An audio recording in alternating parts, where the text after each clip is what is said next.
greater than the number of neutrons incident in nuclear reaction, ठीक है, to carry out the nuclear reaction। तो इस case में जो नंबर ऑफ सेकेंडरी न्यूट्रॉन है वो ज्यादा प्रोड्यूस हो रहे हैं as compare to the incident neutron. तो इस केस में क्या होगा बच्चों कि जो k है वो ग्रेटर देन 1 होगा।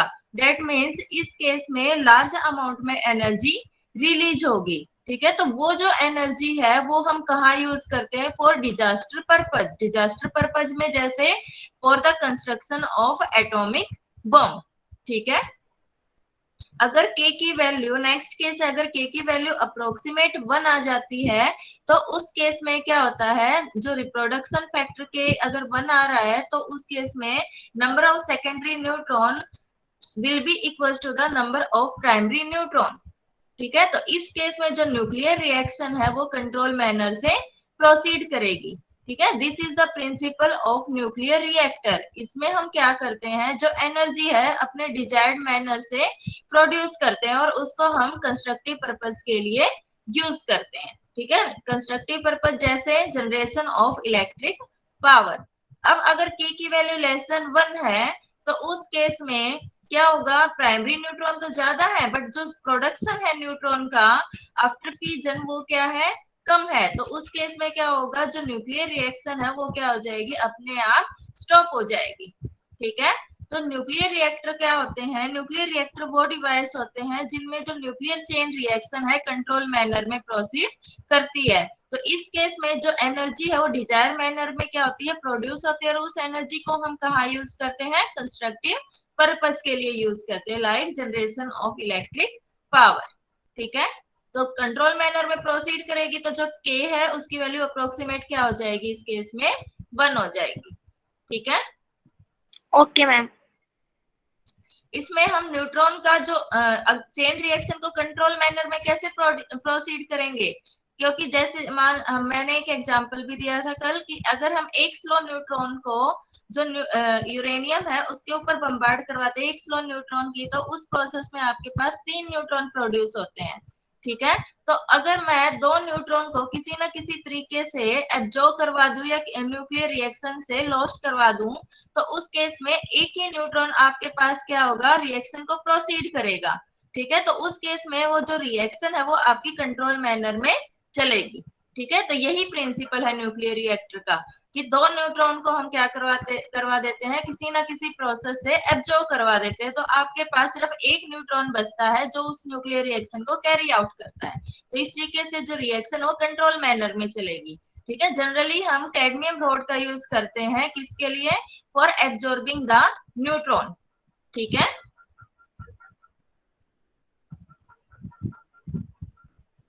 समझ में आया बेटा? Yes ma'am.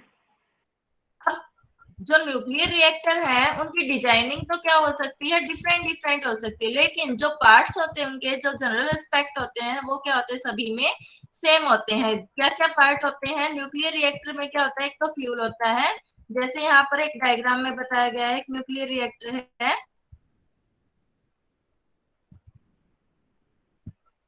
एक न्यूक्लियर की कंस्ट्रक्शन में क्या क्या होते हैं, एक न्यूक्लियर रिएक्टर के अंदर क्या होता है, एक मॉडरेटर होता है, ठीक है, फ्यूल होता है। फ्यूल को हम जनरली किस फॉर्म में लेते हैं, या तो सॉलिड फॉर्म में ले सकते हैं या फ्लूइड फॉर्म में ले सकते हैं, ठीक है। तो जो फ्यूल है वो यूरेनियम रोड का काम करते हैं, यूरेनियम रोड फ्यूल का काम करते हैं, ठीक है। एक इसके अंदर क्या है, ये फिजन चैम्बर है, ये क्या है, यहाँ पर सील्डिंग है, क्योंकि जो न्यूक्लियर रिएक्टर है वो हार्मफुल रेडिएशन को रेडिएट करते हैं, इसलिए जो वर्कर होते हैं उनके सराउंडिंग में काम करने वाले, उनको उन रेडिएशन से बचाने के लिए जो न्यूक्लियर की कोर है, ये जो पूरा सिस्टम दिखा रखा है यहाँ पर, ये क्या होता है, न्यूक्लियर कोर होता है, ठीक है। तो उस कोर को क्या कर दिया जाता है, सील्ड कर दिया जाता है टू प्रोटेक्ट द वर्कर, ठीक है।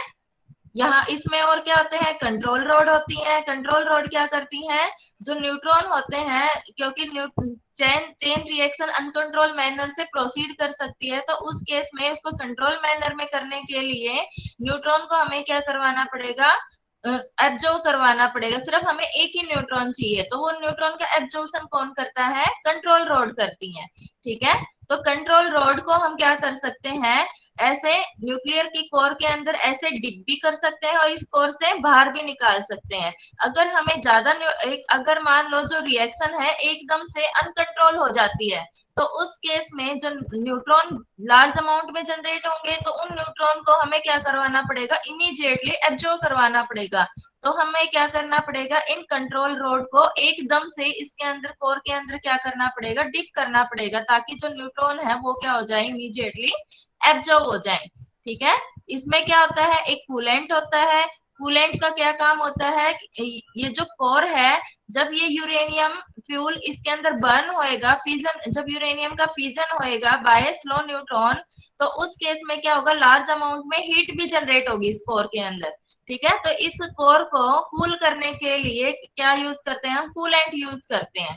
ठीक है। कूलेंट आपके पास क्या हो सकता है, ऑर्डिनरी वाटर भी हो सकता है और हैवी वाटर भी हो सकता है। ठीक है। इस कूलेंट को फिर किसके अंदर रखा जाता है, हीट एक्सचेंजर में। ठीक है। हीट एक्सचेंजर में ये जो कूलेंट है यहाँ से क्या करेगा, यहाँ से कोर के अंदर से क्या करेगा, हीट को लेगा और कहाँ पर दे देगा, हीट एक्सचेंजर में। हीट एक्सचेंजर में क्या है, यहाँ पर वाटर फिल किया हुआ है। ठीक है। तो वाटर क्या हो जाएगा, गर्म हो जाएगा। ठीक है। बॉयल हो जाएगा तो क्या होगी, स्टीम बनेगी उसकी। तो वो स्टीम कहाँ से जाएगी, ये सुपर हीटेड स्टीम से हमने क्या किया, किससे कनेक्ट कर दिया, टरबाइन से। ठीक है। तो टरबाइन क्या करेगी, रोटेट करेगी और वो क्या करेगी, इलेक्ट्रिक मोटर को चलाएगी। तो इलेक्ट्रिक मोटर से क्या बनेगा, हमें इलेक्ट्रिक जनरेटर से जो ये हीट यहाँ पर आई है, इससे क्या बनेगी, इलेक्ट्रिसिटी बन जाएगी। ठीक है। अब जो हीट यूज नहीं हुई है वो कहाँ पर जाएगी, यहाँ पर कंडेंसर के अंदर जाएगी। कंडेंसर से वापस कहाँ पर जाएगी, हीट एक्सचेंजर के अंदर जाएगी। क्लियर है बेटा। Yes ma'am. ठीक है। तो ये मेनली सभी रिएक्टर के अंदर यही कंस्ट्रक्शन फॉलो होती है। अब हम क्या करेंगे, इसके एक एक पार्ट को स्टडी करते हैं। ठीक है। तो जनरल एस्पेक्ट जो है हर एक न्यूक्लियर रिएक्टर के, वो सभी क्या होते हैं, सेम होते हैं। तो उनके बारे में पता होना चाहिए आपको। प्रिंसिपल पता चल गया। Yes ma'am. Nuclear reactor work on the principle of nuclear fusion. ठीक है। उसमें क्या होती है, जो न्यूक्लियर चेन रिएक्शन है वो कंट्रोल मैनर में प्रोसीड करती है। This is the principle of nuclear reactor. और ये जो कंट्रोल मैनर है, ये हम कैसे करते हैं, कैसे कंट्रोल करते हैं न्यूट्रॉन को, बाय कंट्रोल रॉड्स। ठीक है। जो जनरली किसकी बनी होती है, कैडमियम की बनी होती है। क्लियर है। Yes ma'am. ओके। अब सबसे पहला जो पार्ट है वो क्या होता है, जैसे किसी भी गाड़ी को चलाने के लिए, किसी भी इंजन को चलाने के लिए हमें ऑयल की जरूरत होती है, ऐसे ही न्यूक्लियर रिएक्टर में फ्यूल की जरूरत होती है। ठीक है। फ्यूल क्या होता है, वह मटेरियल होता है जिसका क्या होता है, फिजन होता है। ठीक है। तो जनरली फ्यूल के लिए हम क्या यूज करते हैं, यूरेनियम 235, प्लूटोनियम 239, प्लूटोनियम 241। ठीक है। सबसे ज्यादा मात्रा में हम यूरेनियम 235 को यूज करते हैं, क्योंकि ये अर्थ के ऊपर ज्यादा मिलता है हमें। ठीक है। इसका रिलेटिव अबुंडेंस क्या होता है, ज्यादा होता है। So that uranium 235 is mainly used. ठीक है। तो जो फ्यूल है आपका न्यूक्लियर रिएक्टर के अंदर, वो सॉलिड फॉर्म में भी हो सकता है। ठीक है। और वो फ्लूइड फॉर्म में भी हो सकता है। क्लियर है। Yes ma'am. उसके बाद आता है मॉडरेटर। मॉडरेटर का क्या काम होता है, जनरली जो जब न्यूक्लियर फ्यूजन रिएक्शन होती है, तो उसके अंदर क्या होता है, लार्ज अमाउंट में क्या होते हैं, न्यूट्रॉन प्रोड्यूस होते हैं। ठीक है। और वो जो न्यूट्रॉन प्रोड्यूस होते हैं उनकी एनर्जी क्या होती है, हाई होती है। ठीक है। लेकिन अगर हमें फर्दर न्यूक्लियर फ्यूजन करवाना है, तो उस केस में हमें उन न्यूट्रॉन की एनर्जी को क्या करना होगा, कम करना होगा। क्यों, क्योंकि जो थर्मल न्यूट्रॉन होते हैं, स्लो न्यूट्रॉन होते हैं, वही क्या होते हैं, फ्यूजन करते हैं। ठीक है। अगर फास्ट न्यूट्रॉन है आपके पास, तो वो क्या करेगा, यूरेनियम 235 में जाएगा, उसके अंदर वो क्या होगा, एब्जॉर्ब भी नहीं होगा, क्योंकि उसकी एनर्जी क्या है, ज्यादा है। फ्यूजन करवाने के लिए हमें उसको क्या करवाना पड़ेगा, एब्जॉर्ब करवाना पड़ेगा यूरेनियम 235 से, तभी वो क्या करेगा, उसका फ्यूजन करेगा। ठीक है। तो जो न्यूक्लियर फ्यूजन रिएक्शन में क्या होते हैं, न्यूट्रॉन क्या होते हैं, हाई एनर्जी के प्रोड्यूस होते हैं। तो उनकी एनर्जी को हमें क्या करना पड़ेगा, स्लो डाउन करना पड़ेगा टू थर्मल एनर्जी कितनी होती है 0.025 इलेक्ट्रॉन वोल्ट। ठीक है, तो ये काम कौन करता है, न्यूट्रॉन को स्लो डाउन करने का काम कौन करता है, मॉडरेटर। ठीक है, मॉडरेटर की फंक्शनिंग आगे समझ में, neutron to slow down the neutron produce in the nuclear fission reaction. ठीक है, तो मॉडरेटर की कुछ कैरेक्टरिस्टिक होती है। गुड मॉडरेटर हम किसको बोलेंगे, जिसका जो एब्जॉर्प्शन क्रॉस सेक्शन है न्यूट्रॉन का वो क्या हो, स्मॉल हो, लेकिन उसकी स्लोइंग डाउन पावर क्या होनी चाहिए, हाई होनी चाहिए। ठीक है, तो ऐसे कौन से मटेरियल है जिनका स्मॉल एब्जॉर्प्शन क्रॉस सेक्शन है और स्लोइंग डाउन पावर क्या है, हाई है, वो कौन से मटेरियल है जिनका लो मास नंबर होगा। ठीक है, वही एक्ट करेंगे एज ए गुड मॉडरेटर। ठीक है, तो मॉडरेटर कैसे स्लो डाउन करता है न्यूट्रॉन को, क्योंकि जब न्यूट्रॉन मॉडरेटर से कोलाइड करते हैं तो उस केस में क्या होता है, उनके बीच में एनर्जी का एक्सचेंज होता है। एनर्जी का एक्सचेंज होने से वो अपनी एनर्जी को क्या कर देंगे, लूज कर देंगे और क्या हो जाएंगे, स्लो डाउन हो जाएंगे। ठीक है, तो ऑर्डिनरी वाटर विद प्रोटॉन या हम जो हैवी वाटर है उनको क्या करते हैं, यूज करते हैं एज ए मॉडरेटर। लेकिन ऑर्डिनरी वाटर की क्या डिस्क्रिपेंसी है, क्या डिसएडवांटेज है, अगर हम ऑर्डिनरी वाटर यूज करते हैं, इसका जो एब्जॉर्प्शन क्रॉस सेक्शन है वो क्या है, इसका हाई होता है। ठीक है, एब्जॉर्प्शन क्रॉस सेक्शन क्या होता है, हाई होता है, जबकि स्लोइंग डाउन पावर भी हाई होती है, लेकिन एब्जॉर्प्शन क्रॉस सेक्शन क्या होना चाहिए, लो होना चाहिए। ठीक है, और स्लोइंग डाउन पावर क्या होनी चाहिए, हाई होनी चाहिए। ठीक है, लेकिन फिर भी हम ऑर्डिनरी वाटर का यूज करते हैं, क्यों, क्योंकि इसकी जो कॉस्ट होती है ये कॉस्टलेस होता है। ठीक है, लो कॉस्ट का होता है, इसलिए हम ऑर्डिनरी वाटर को भी प्रेफर करते हैं। नहीं तो हम क्या करते हैं, हैवी वाटर को यूज करते हैं एज ए मॉडरेटर। क्यों, क्योंकि इसका जो क्रॉस सेक्शन होता है, एब्जॉर्प्शन क्रॉस सेक्शन, वो स्मॉल होता है और जो स्लोइंग डाउन पावर होती है वो हाई होती है। ठीक है, इसलिए हम हैवी वाटर को प्रेफर करते हैं एज ए मॉडरेटर। क्लियर है।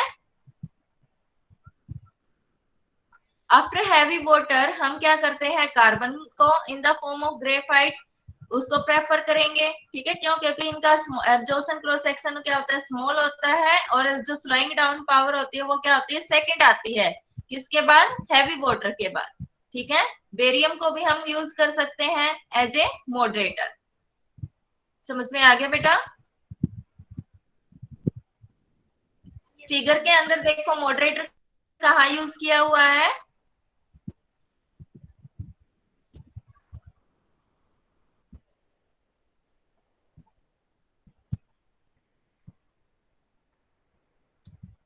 यहाँ पर क्या है, ये क्या है, फ्यूल है। Fuel is in the form of uranium road, जिसको हमने सॉलिड ज्योमेट्री से शो कर रखा है। ठीक है, और इनके बीच में क्या फिल किया हुआ आता है, मॉडरेटर।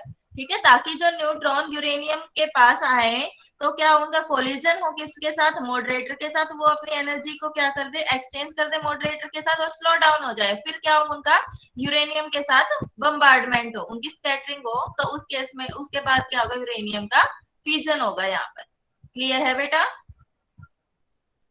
Yes, ma'am. नेक्स्ट है रिफ्लेक्टर्स। रिफ्लेक्टर की हमें क्यों जरूरत होती है, क्योंकि कुछ प्रोसेस में क्या होता है, जो न्यूट्रॉन है वो क्या हो जाते हैं, एस्केप हो जाते हैं रिएक्टर से। जो फास्ट न्यूट्रॉन है वो रिएक्टर से क्या हो जाते हैं, एस्केप हो जाते हैं। ठीक है, डेट मीन्स उनका लीकेज हो जाता है। अब अगर न्यूट्रॉन ही नहीं होंगे तो फ्यूजन कहाँ से होगा। ठीक है, इसलिए वापस उनको रिफ्लेक्ट किया जाता है किसके अंदर, in the assembly of nuclear reactor. ये काम किसका होता है, रिफ्लेक्टर का काम होता है। ठीक है, तो रिफ्लेक्टर की प्रॉपर्टी क्या होती है, इनकी हाई स्कैटरिंग प्रॉपर्टी होगी और लो एब्जॉर्प्शन क्रॉस सेक्शन होना चाहिए इनका। ठीक है, हाई स्कैटरिंग होनी चाहिए और लो एब्जॉर्प्शन क्रॉस सेक्शन होना चाहिए। ठीक है, तो ऐसे मटेरियल को हम एज ए रिफ्लेक्टर प्रेफर करते हैं। तो एग्जांपल गुड रिफ्लेक्टर कौन से हो सकते हैं, थोरियम हो सकता है, यूरेनियम 238 हो सकता है और निकल हो सकता है।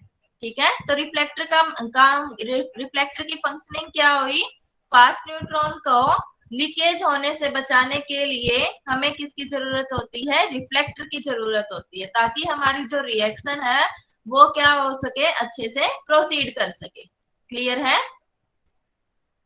Yes ma'am. फोर्थ जो पार्ट है वो है रिएक्टर कूलेंट। ठीक है, कूलेंट नाम से ही पता चल रहा है, क्योंकि रिएक्टर के अंदर क्या होता है, जब यूरेनियम का फ्यूजन होता है तो क्या होता है, लार्ज अमाउंट में हीट जनरेट होती है in the core of the reactor. ठीक है, तो उस केस में हमें क्या करना होता है, उस हीट को रिमूव करना होता है। ठीक है, तो वो हीट रिमूवर का काम कौन करता है? कूलेंट। ठीक है, तो कूलेंट की क्या क्या प्रॉपर्टी होनी चाहिए? एक तो क्या होना चाहिए, it take away heat from the fuel and carry it out of the reactor core, और रिएक्टर कोर से उसको बाहर निकाल दे। ठीक है, ऐसा होना चाहिए हमारा कूलेंट। दूसरी क्या प्रॉपर्टी है? It also maintain the core temperature at A level that will not damage the material in the core. ठीक है, तो ऐसे जो कोर है उसके टेम्परेचर को भी ये मेंटेन कर सके, ऐसा हमें कूलेंट प्रेफर करते हैं। ठीक है, जो कूलेंट है आपका वो क्या करता है, डायरेक्ट कांटेक्ट में नहीं आना चाहिए किसके? फ्यूल के। देखो यहाँ पर क्या है, फिगर के अंदर देखो, यहाँ पर क्या है, ये क्या है? Reactor core. इस पूरे को हम क्या बोलते हैं? Reactor core. ठीक है, तो यहाँ से ये क्या है? कूलेंट।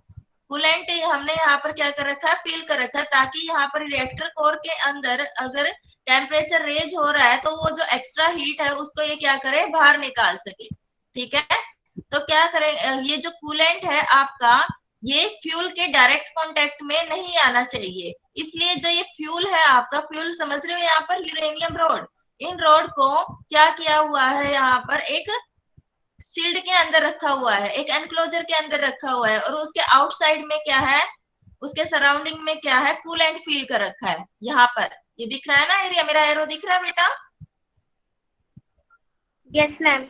ठीक है, यहाँ पर क्या है? कूलेंट फिल कर रखा है, और ये जो यूरेनियम रोड है इनको एक एनक्लोजर के अंदर रख रखा है, ताकि जो ये यूरेनियम रोड है कूलेंट के डायरेक्ट कांटेक्ट में ना आए। अगर वो डायरेक्ट कांटेक्ट के अंदर आते हैं कूलेंट के, तो वहां पर क्या हो सकती है? केमिकल रिएक्शन हो सकती है। ठीक है, तो उस केमिकल रिएक्शन से बचने के लिए जो यूरेनियम रोड है, फ्यूल है, उसको किस में रखा गया है? एक एनक्लोजर के अंदर रखा हुआ है। ठीक है, यस मैम।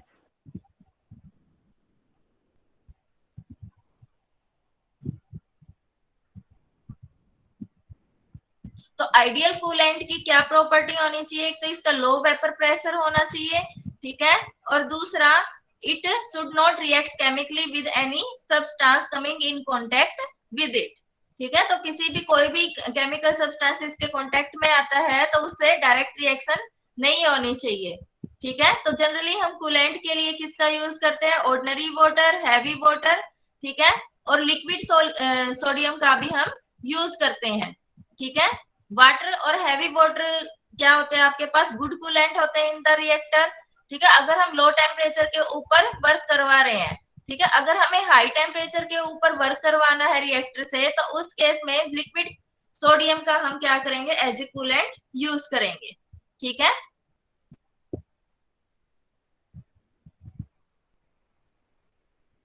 उसके बाद आता है कंट्रोल रोड। कंट्रोल रोड का क्या काम होता है? To proceed the nuclear chain reaction in a control manner. ठीक है, कंट्रोल रोड में ऐसा क्या होता है कि ये जो न्यूक्लियर चेन रिएक्शन उसको कंट्रोल कर लेती हैं। क्यों? क्योंकि इनका जो एब्जॉर्प्शन क्रॉस सेक्शन होता है वो क्या होता है? ज्यादा होता है। ठीक है, absorption cross section of the neutron is large for the control road. तो इसमें क्या होता है, जो न्यूट्रॉन है, एक्स्ट्रा न्यूट्रॉन है, वो क्या हो जाते हैं? एब्जॉर्ब हो जाते हैं। सिर्फ हमें एक ही न्यूट्रॉन मिलता है to carry out the nuclear chain reaction in a control manner. ठीक है, जो कंट्रोल रोड होती है, मैंने आपको बताया, at the time of emergency हम क्या करते हैं, इनको जो कंट्रोल रोड होती है इनको रिएक्टर के अंदर इनसाइड और रिएक्टर के आउटसाइड भी हम क्या कर सकते हैं? इनको मूव कर सकते हैं। ठीक है, अगर हमारे पास इमरजेंसी आ जाती है कि large number of neutron produce हो रहे हैं एकदम से रिएक्टर के अंदर, तो रिएक्शन जो रिएक्शन है, न्यूक्लियर रिएक्शन, वो अनकंट्रोल मैनर से प्रोसीड कर सकती है। ठीक है, तो उसको कंट्रोल मैनर में करवाने के लिए क्या करेंगे? हम एकदम से क्या करेंगे? इन कंट्रोल रोड को उसके अंदर डिप कर देंगे, तो जो न्यूट्रॉन है, वो एक्स्ट्रा न्यूट्रॉन, वो सारे क्या हो जाएंगे? एब्जॉर्ब हो जाएंगे। सिर्फ हमारे पास क्या बचेगा? एक ही न्यूट्रॉन बचेगा। ठीक है, जनरली हम कैडमियम और बोरोन रोड को यूज करते हैं एज ए कंट्रोल मटेरियल, ठीक है। लेकिन जो कैडमियम होता है उसका लो मेल्टिंग पॉइंट होता है, तो इसलिए हम इसको यूज करते हैं एट लो टेम्परेचर पे, ठीक है। उसके बाद आता है सिल्वर। जी सिल्वर के अंदर क्या होता है, 15% इंडियम होता है एंड 5% कैडमियम होता है। तो अगर हमें हाई मेल्टिंग पॉइंट के ऊपर वर्क करना है तो हम किसका यूज करेंगे, सिल्वर का यूज करेंगे। क्लियर हो गया बेटा? Yes, ma'am. उसके बाद मैंने आपको बताया रिएक्टर सील्डिंग। रिएक्टर सील्डिंग का क्या काम होता है, जो वर्कर होते हैं रिएक्टर के सराउंड में काम करने वाले, तो क्योंकि रिएक्टर क्या करता है, हार्मफुल रेडिएशन, गामा रेडिएशन और न्यूट्रॉन को क्या करता है, एमिट करता है। तो उस केस में जो वर्कर है उनके लिए क्या होती है, हार्मफुल होती है। तो उनको इन रिएक्शन से, इन रेडिएशन से और न्यूट्रॉन से बचाने के लिए हम क्या करते हैं, न्यूक्लियर रिएक्टर की सील्डिंग करते हैं, ठीक है। जनरली जो सील्डिंग करते हैं वो एक कंक्रीट वॉल बना देते हैं जिसकी थिकनेस होती है 2 to 2.5 मीटर, ठीक है। तो ये जो सील्डिंग है ये वर्कर को उसके डायरेक्ट कांटेक्ट में आने से बचाती है। क्लियर हो गए बेटा सारे जनरल एस्पेक्ट? Yes, ma'am. ठीक है, वर्किंग एक्सप्लेन कर सकते हो आप? Yes, ma'am.